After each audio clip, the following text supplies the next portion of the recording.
let's talk about the beauty of having cash flow, high cash flow, to start businesses. And before we get into that, let's talk about Tiffany James. I got into some research, and yes, she was doing stock options, which to me, I guess that's a trading style in the stock market, because once again, I don't trade.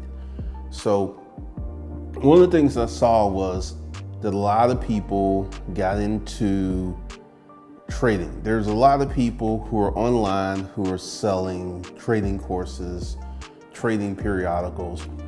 And I investigated Tiffany, and the more that I investigate Tiffany, the more that I think that luck was a huge part of it, because it was off Tesla stock. And one of the things in the article was talking about when Tesla got to $1,000. And I went to the internet, Googled, the highest Tesla stock ever got was like $400. And it would have accounted for us if the stock had gotten higher before it split. And I was just sitting there, I was looking at all this information, but Tesla was the cash cow for a lot of people. A lot of people made a lot of money off Tesla when it was on its way up, because before the pandemic, Tesla almost went bankrupt. So, that's what's happening with her.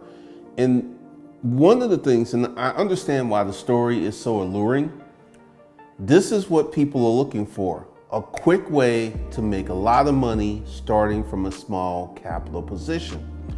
And I did not do my research, but I'm going to do my research and I'll come back and report to you guys, because options trading, and I want to put this out here. Did she make $7 million options trading, swing trading? She was doing various styles. Yes, she did, because they vetted her before they brought her on to do these articles. Now, here's my question to you guys. If these trading options and doing these various manipulations in the stock market was widespread successful, why is the story of Tiffany James so fascinating? If an average person could take $10,000, get into the stock market and turn it to 2 million and then turn it to 7 million, if this was a common day occurrence, why is the Tiffany James story so alluring? I'm gonna tell you, because that's very rare. And there's another story of the janitor who invested in the stock market, and he got up to like $8 million net worth in the stock market. And how come there are not dozens of janitors? There's just one janitor. And this is the message that I'm trying to get to you guys. Yes, it's possible. And I will give you the yes, it's possible theory in a minute. This is one of the things I think people hang their hopes on. Yes, it's possible because Tiffany did it, the janitor did it. So there's a way, if you get the right education, if you get the right knowledge, then you can probably repeat this system. And this is something that's a little funny about the janitor. I went to his Wikipedia page, and at one point he was a business owner. There's not a lot of conversation about business ownership in his bio. But if he only owned a business for like 2 or 3 years, and with his thrifty ways was able to put that money into the market, that would explain why he got to such a large stock portfolio. But here's the thing, because this is where I'm at a loss. This is kind of where I run into some walls. Cash money, cash money on hand. Everyone is looking for the money hack, a way to take, this represents $10,000. I'm going to say something. I'm not trying to be dismissive, but $10,000 is not a lot of money. It's just not. But take $10,000, then turn it into millions. And there's something known as flipping, where you take some money, invest it in a product or service, and then you flip it on up. None of that stuff ever worked for me. Let me go ahead and explain to you the beauty in the positioning of having cash flow, cash and cash flow. And I was talking, and someone was talking about, it was a well-constructed comment talking about Grant Cardone. Grant Cardone was saving money to use in business, but here's the thing. Whether you save money to use in business, or you just save money to have money on hand, it's still saving money. And Grant Cardone is known to be saying, never save money. Yet Grant Cardone, I want you to really, really think about this. Grant Cardone has a business, an education business, was doing about $150 million a year. So literally, Grant Cardone had $50 million in the bank for months. And he talked to his CPA, and this is why he came up to getting his first private jet, because he didn't want to pay taxes on that money, right? But Grant Cardone, Mr. Never Save Money, always invested, actually saves money. And this is one of the things that you have to kind of pull back and look at what's really happening and avoid the verbiage, because Grant Cardone recently bought a $20 million house. He paid cash for it. And he has all of these luxury cars. He paid cash for them. Where's this cash coming from? Once again, he has a company that is $150 million. I don't know how much he makes from his real estate situation, but Grant Cardone literally has millions of dollars coming in to his bank accounts. And I guarantee you, if we were to do forensic accounting, I would not be shocked if Grant Cardone, Mr. Never Save a Penny, was sitting on $500 million. Wouldn't shock me at all. Because here's the thing.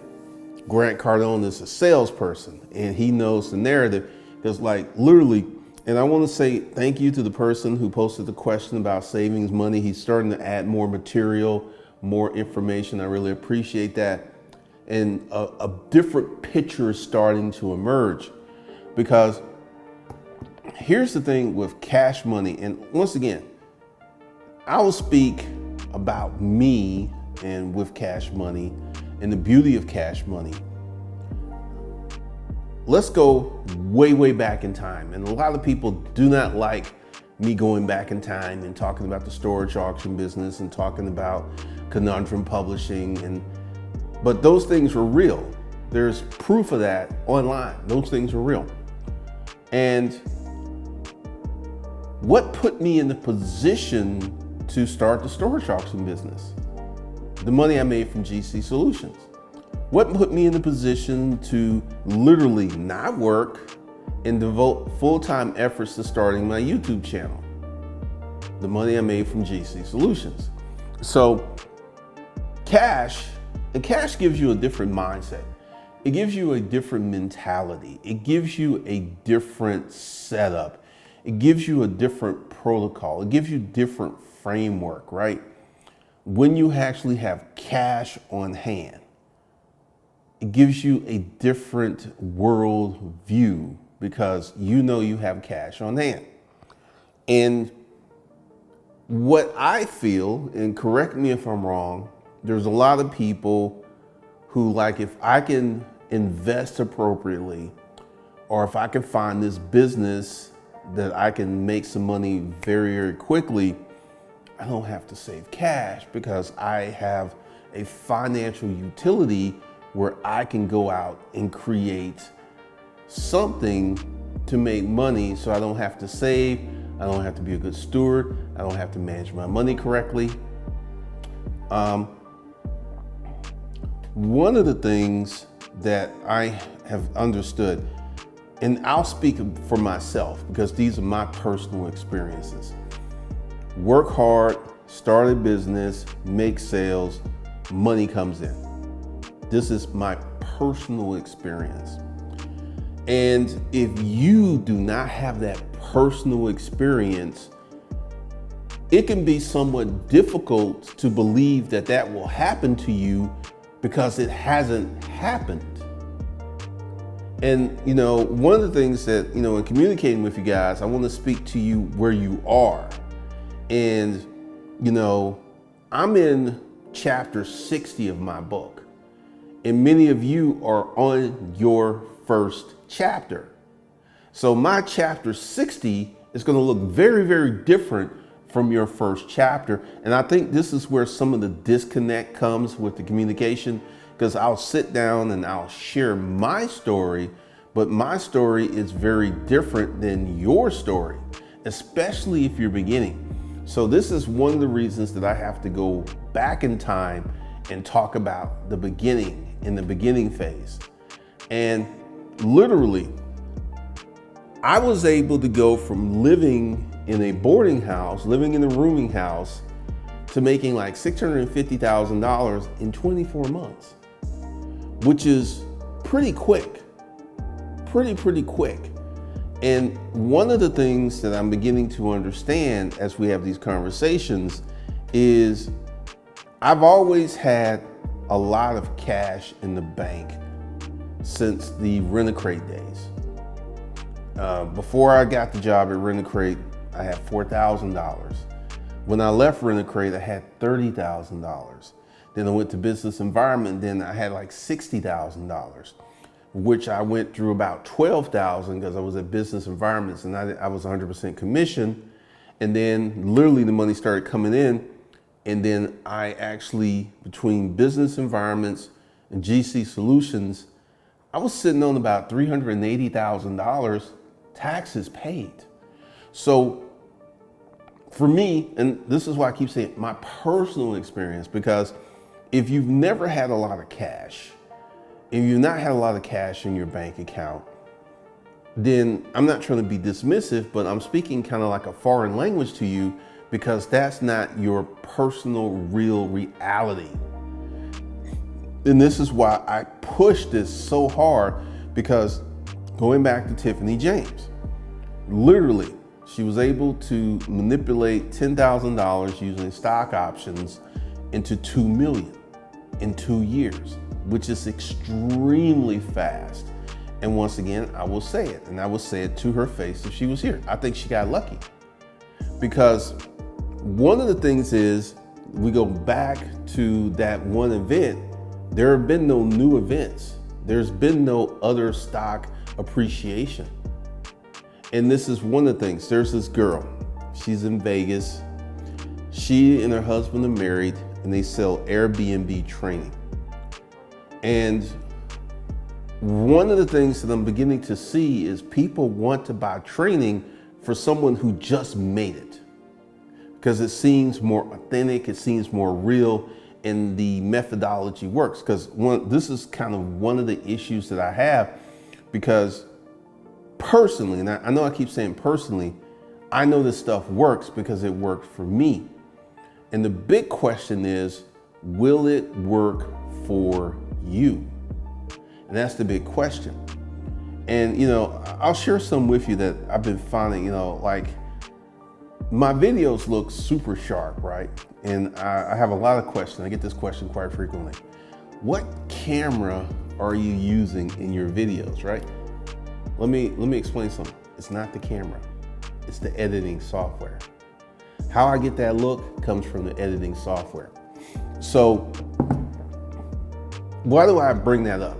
Because these people are not stupid. They just are uneducated in how to make a video look good. But I've been doing YouTube like literally because I'm kind of going back to my roots, and I'm experimenting. And there's a certain color grade that these videos have that is created in Final Cut Pro because I'm manipulating the color spectrum. And what I'm saying here is, if you don't know about that and you don't have editing experience, you would think that that came out of the camera. And this I'm cooking here, I'm going somewhere with this. If you think that this came out the camera, this is one of the reasons that I'm gonna be blunt. I feel that you have been lied to. That investing. And you know, I had another comment, why you don't have to choose, just do all the stuff, you know, do it, have a business, invest in the stock market, and do all this other stuff. And this is kind of where we get back to the beauty of cash. There are many people who have a business, who are investing in the stock market, who have investments, who cannot go to a Porsche dealership and buy a Porsche and pay cash. And I'm not talking about a brand new one, I'm talking about a used one. My first Porsche was like $87,000. And then my second one was like 90 something. And I paid cash for the first one, traded the first one in, and then paid cash for the remainder of the balance for the second Porsche. And I'm cooking here. There are people who will come to you, and I understand that you guys are hit over the head with marketing. And I understand this perception that if you are not investing your money, you are a jackass. You're completely dumb. You're stupid, because this is what the stock market marketing department will tell you. You need to be investing in stocks. You need to be, but once again, the truth is very evident. Go to the Forbes list of the world's richest people, and what do you see? Business, business, business, business. These people who are investing in the stock market, they're buying land. Why? Because they have businesses that generate the high cash flow that enables them to do this. So this kind of feeds into the perception, because the majority of stock, 89%, is owned by the top 10% of America. What's going on with the top 10%? Top 10% has the highest income. So this is this is where you see the beauty of a high income. You see it over and over and over. And it creates miscalculations and misperceptions that you would think, because this doctor who makes his money from running a medical practice has a huge stock portfolio, has a real estate, and you hear him talk about it, and you think that his wealth comes from the real estate and it comes from the stock portfolio. But the reality is, the majority of the money that funded and enabled him to buy these assets came from his medical practice, which was a business. And this is the beauty of high income, because once again, I know I'm saying personal a lot, but personally, I know what it's like to have 7 figures in the bank. I know what it's like to have a lot of money. I know what it's like to go to the bank, put the ATM card in, and if I leave a receipt, the people are going to come back and go, God dang. I know what that's like. But essentially, I'm talking to people who are still in the beginning phases, who are still in the new phases of trying to get something going, to build something, to create something. Because one of the things I have to do in my communication, talking to you guys, is kind of forget that I've been on this path a long time. And, you know, in the beginning, I have to go to the beginning of upscale garage sale when I was only doing like $20,000 a month. I have to go, and even there, and even with that, that's still an extremely high income. $20,000 a month, like right now, if you and your wife made $20,000 a month, that's $240,000 a year, and you lived in, let's say, Tennessee, let me tell you, you would have a very nice house, you would have really nice cars, you would have great credit, and you would have money in the bank, because the high income facilitates all of that. It facilitates the house, it facilitates the cars, it facilitates having money in the bank, because your income is so high that it's not completely and utterly sucked up by bills. And that's the beauty of having the high income, because literally, you know, when I sit down and pay my bills are roughly going on $7,000 a month. And this is my personal bills, you know, where I live, and, you know, the lawn service and all this other stuff. That's about $7,000 a month. I just sit down and pay it. I don't really think about it, because there's so much money there that's like a little bite, just a little bitty, little bite, little chew. But if you're someone who's not in my position, which is where the average person who's watching this video, they're not in my position. If you could get to $20,000 a month, your life would change dramatically. Dramatically. And this is and how do I speak like this? Because that's what happened to me. Because when I got to that $20,000 a month, a lot of things disappeared. A lot of things went away. A lot of things completely just stopped. And once again, this is the beauty of having a high income, whether it's from a job. Once again, I don't tell you to quit your jobs. I tell you to keep your job, start your business on the side, and then create this higher income. When you create a high income, this opens up the doors to you literally creating a situation where you can facilitate life on a much easier level. You know, like things that people like, literally, there's YouTube channels that are devoted to the housing crash, which hasn't happened. There are YouTube channels that are devoted to the prices that are going on in the car market. And once again, and one of the reasons I stopped making that content on the main channel is I had to go with what I was seeing with my own eyes. I'm seeing new car tags every day. So people are buying new cars. And I live in a house in a multi-million-dollar neighborhood.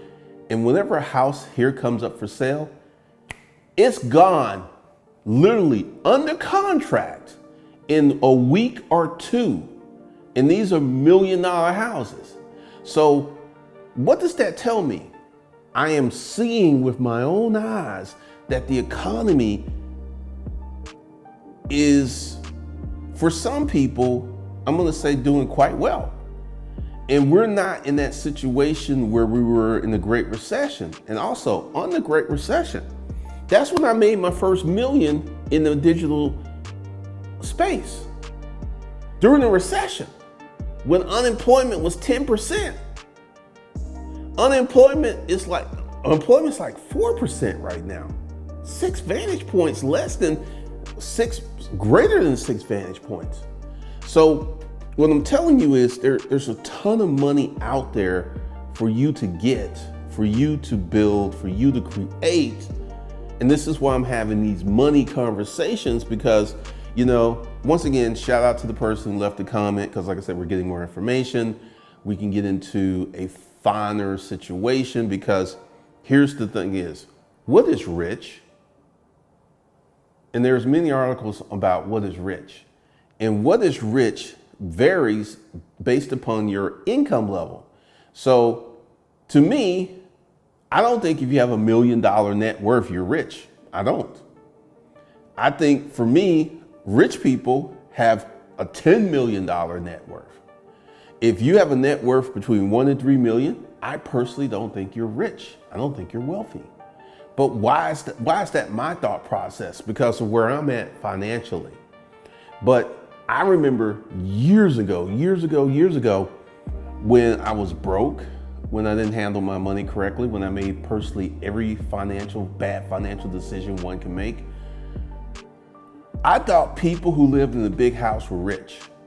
I didn't have any clue or orientation on money. I didn't have any clue on assets. I didn't have any clue on I just thought they were living in a big, nice house. They were rich. And that's where I was back then. Now, you know, in my neighborhood, houses go from 1.1 up to 5 million. And the people who are living in these $5 million houses, they are, in my opinion, rich, because essentially, if you go ahead and finance that, you're looking at a $25,000 to $30,000 per month housing payment. And one of the things, I've talked to a lot of real estate agents, a lot of these multi-million-dollar houses are selling for cash. They're selling for cash. People are paying cash, which means they're not worried about getting a mortgage. They're not worried about the interest rates because they have the cash.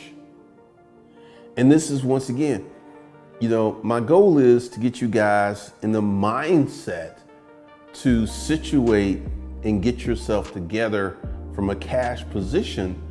And once again, you know, depending upon your age and who you are, this is going to be a journey. Because once again, I'm in chapter 60 of my life. Many of you are starting on chapter 1. And your chapter 1 is going to look vastly different than my chapter 60. But guess what? Once upon a time, my book started at chapter 1. I didn't have any money. I was living in a boarding house. I was doing all this other things. And this is one of the things that I had to actually come over here, and I appreciate the people who are coming to the new YouTube channel, because what I want to happen is starting to happen over here that will never happen on the old channel. And one of the things that I saw, because I was honest, is a lot of people, because I would talk about my past, quote, past, and a lot of people like, well, you used to be there, so you should have more understanding. And this is where I understand the reason that you're still in that position is because you don't take action and you don't do anything. So one of the things that I want people to understand, because like cash is not a bad thing. And, you know, Grant Cardone, you know, once again, Grant Cardone has videos after videos. He has videos that it's not in your best interest to buy a house to live in. That's one of his main topics. And Grant Cardone will never come out with a video saying, I got 500 million in the bank. He would never. Even if he does, he would never. But this is one of the things that I find to be kind of sloppy about Grant Cardone, because a financially literate person can actually read Grant Cardone much better, because once again, I can look at what he did. He had $50 million cash in the bank. 50 million. And he bought his first plane. How do you get $50 million in the bank? You have a business or job that deposits your cash in the bank. And over time, it just stacks up, because like he was doing 150 million in his business. So that was like about 13 million a month, which means for him to have 50 million in the bank, that was 4 to 5 months of cash just stacking up in the account.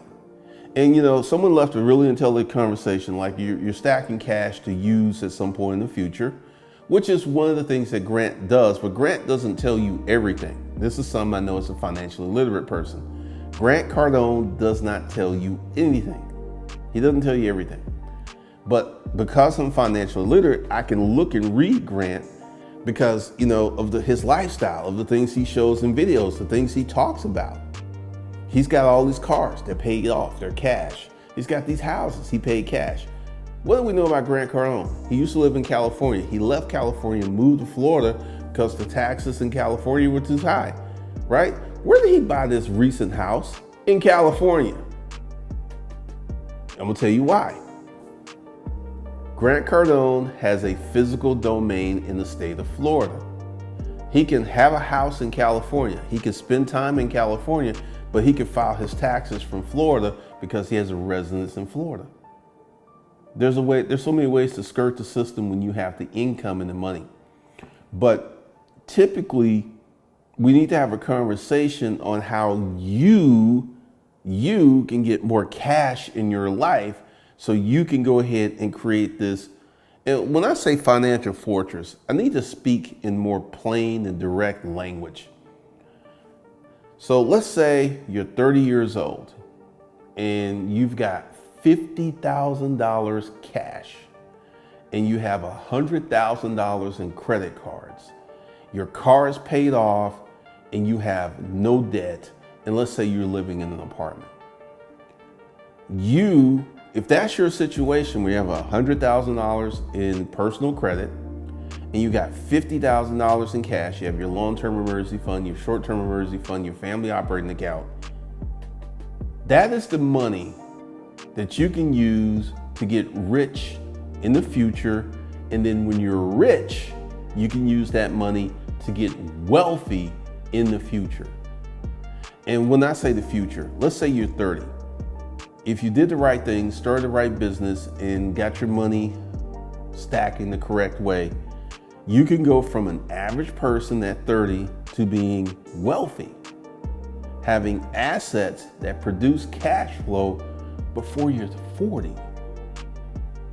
which means you would be relatively young if you would do it. Because one of the things, and like again, I understand what's happening, you guys, you're literally hit over the head that if you're not investing money, you're stupid. It's just a bad, like literally I've seen the comments. Like when I used to do something stupid, like go to the ATM and pull money out and stuff, and people were like, well, that's just too much money to have in the bank. It should be invested. With little thought to, how did I get that money in the first place? Through a business. And you know, that just it just pisses me off, because this narrative that for you to get rich, you need to invest.